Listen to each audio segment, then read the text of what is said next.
E olha, muitas pessoas, né, por conta aí da pandemia do coronavírus, muita gente está optando por trabalhar em casa.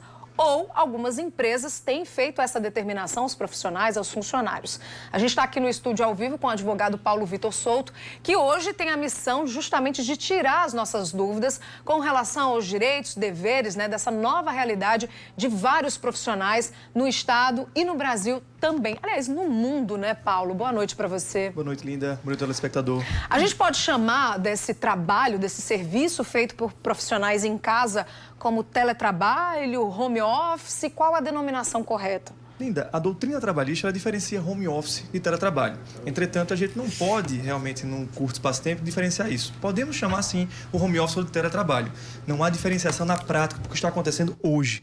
Para entender o teletrabalho, a gente precisa compreender que é aquele trabalho prestado preponderantemente fora do ambiente de trabalho, através de meios cibernéticos, meios eletrônicos, meios digitais. Isso é o teletrabalho que hoje a gente tem dessa forma. As pessoas que trabalham em ambiente presencial, Sim, elas não fazem o teletrabalho como o próprio nome diz. Entretanto, as pessoas que trabalham presencialmente e são transferidas para o teletrabalho de maneira excepcional, como está acontecendo no momento, é uma situação pontual. A doutrina trabalhista, a CLT, ela exige que para que essa mudança seja feita, é preciso que haja a autorização do empregador.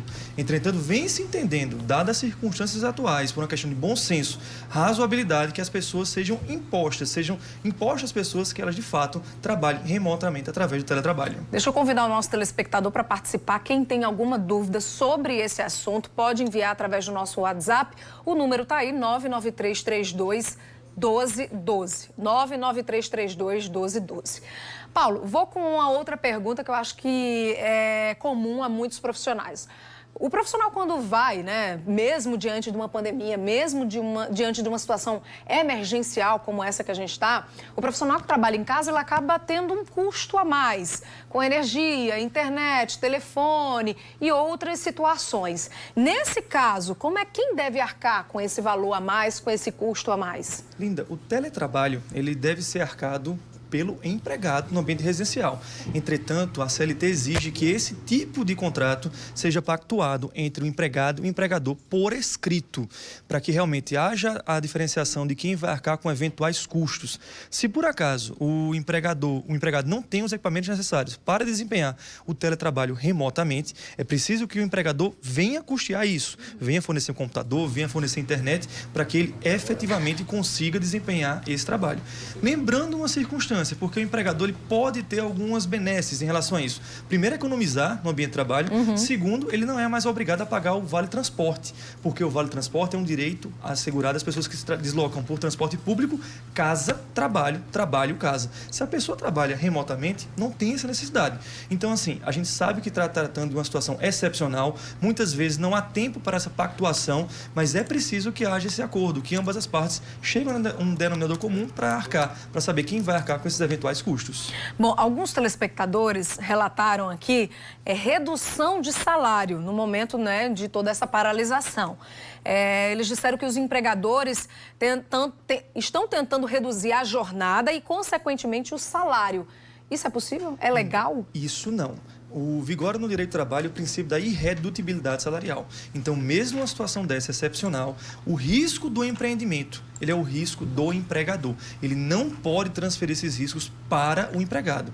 Infelizmente, por mais que haja o prejuízo financeiro para as empresas, esse risco por si só não deve ser arcado pelo empregado. O empregador deve fazer isso. Existem outros mecanismos que fazem, que amenizam esse custo, como eventual banco de horas futuro, como eventual férias coletivas e outros meios, como até mesmo o teletrabalho, podem fazer com que haja minimização dos riscos. Mas isso não pode ser transferido para o empregado. Temos outra pergunta aqui também dos nossos telespectadores com relação às férias.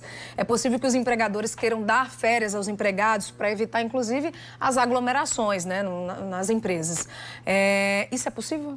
Linda, é possível sim. A gente já deu outras entrevistas falando sobre as férias. O que é que acontece para a gente observar literalmente o que prescreve a CLT? Temos que avisar férias com 30 dias de antecedência. Temos que pagar as férias com 2 dias de antecedência antes do início das férias. Entretanto, a gente sabe que no momento atual não há tempo hábil para fazer isso. por uma questão, mais uma vez, de razoabilidade, sensibilidade, é possível, é um entendimento que o empregador relativize, flexibilize isso em relação às férias coletivas, inclusive.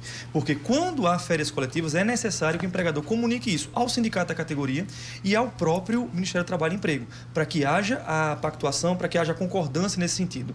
Infelizmente, Linda, a gente tem visto na cidade, em alguns sindicatos, que não estão concordando com isso, alegando que não é possível que o empregador coloque o empregado de férias. Mas, mais uma vez, eu chamo a atenção para essa questão pontual, excepcional, que não tem precedentes na história da Paraíba, do Brasil e do mundo.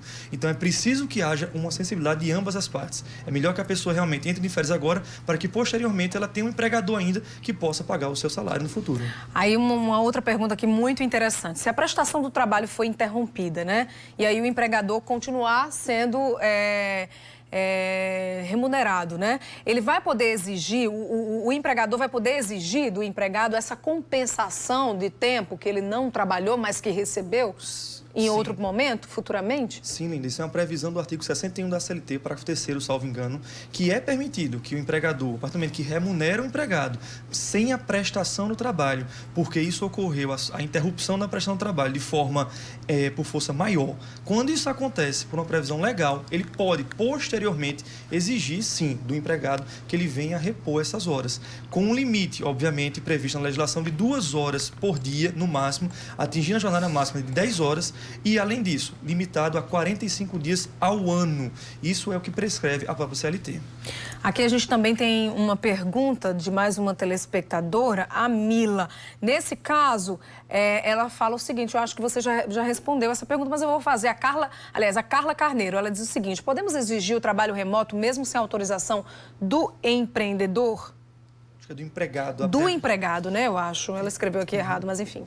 Pela CLT, o artigo 75C estabelece que para que você, quando você trabalha presencialmente e você é deslocado até a sua residência ou outro local para prestar um teletrabalho, quando você tem a regra do trabalho presencial e é excepcionalmente deslocado para isso, precisa da autorização do empregado. Neste aspecto, a telespectadora está correta, precisa da autorização. Entretanto, mais uma vez, eu ressalto a excepcionalidade da situação.